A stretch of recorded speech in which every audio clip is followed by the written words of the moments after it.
Hi hello എൻ്റെ പുതിയ വീഡിയോയിലേക്ക് എല്ലാവർക്കും സ്വാഗതം. ഞാൻ നിങ്ങൾക്കൊരു കഥ പറഞ്ഞു തരട്ടെ. കാടിൻ്റെയും കാടിൻ്റെ കാവൽക്കാരനായ പുലിയുടെയും. ഞാനിപ്പോൾ വരയ്ക്കുന്ന ചിത്രം ഇത് വെറുമൊരു പുലിയുടെ രൂപമല്ല, കാടിൻ്റെ ഹൃദയത്തിൽ ജീവിക്കുന്ന ഒരു കഥയുടെ നിമിഷമാണ്. മഞ്ഞയും കറുപ്പും വരകളുമായി അവൻ ഒളിഞ്ഞിരിക്കുകയാണ്. അവൻ്റെ കണ്ണുകളിലേക്ക് നോക്കൂ. ആ പച്ച നിറമുള്ള കണ്ണുകളിൽ ഒരു നിഗൂഢതയുണ്ട്. കാടിൻ്റെ അദൃശ്യനായ രക്ഷകൻ്റെ കഥയുണ്ട്.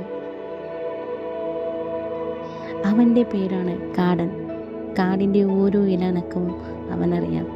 അവൻ്റെ അച്ഛനും മുത്തച്ഛനും കാടിൻ്റെ നിയമങ്ങൾ പഠിപ്പിച്ചു.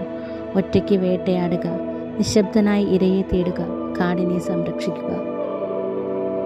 ഒരു ദിവസം കാടിൽ അതിക്രമിച്ച് കയറിയ ചില വേട്ടക്കാർ അവൻ്റെ കൂട്ടുകാരെ ഭയപ്പെടുത്തി. പക്ഷേ കാടൻ പേടിച്ചില്ല.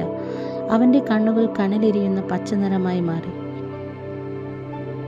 ഇരുട്ടിൻ്റെ മറവിൽ ശബ്ദമുണ്ടാക്കാതെ അവൻ വേട്ടക്കാർക്കായി മുന്നിൽ പ്രത്യക്ഷപ്പെട്ടു. അവൻ്റെ ഒരു ഗർജനം ആ കാടിനെ തന്നെ പിടിച്ചു കുലുക്കി. വേട്ടക്കാരെല്ലാം തന്നെ ഭയന്നോടി. അന്ന് കാട് വീണ്ടും ശാന്തമായി. കാടൻ തൻ്റെ കൂട്ടുകാർക്ക് വേണ്ടി കാടിൻ്റെ നിയമം നടപ്പിലാക്കി.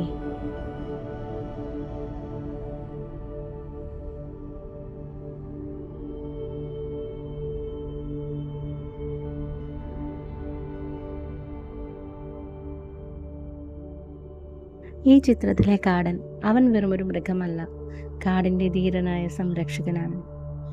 നിങ്ങൾക്കെല്ലാവർക്കും എൻ്റെ ഈ കാടിനെയും എൻ്റെ ഈ ചെറിയൊരു കഥയും അതുപോലെ തന്നെ ഞാൻ വരച്ചതും നിങ്ങൾക്ക് എല്ലാവർക്കും ഇഷ്ടപ്പെട്ടുവെങ്കിൽ എല്ലാവരും എൻ്റെ ഈ ചാനൽ സബ്സ്ക്രൈബ് ചെയ്യുക, ലൈക്ക് ചെയ്യുക, ഷെയർ ചെയ്യുക. ഓക്കെ, ഇനി അടുത്ത വീഡിയോയിൽ കാണുന്നത് വരയ്ക്കും. Tata, bye bye.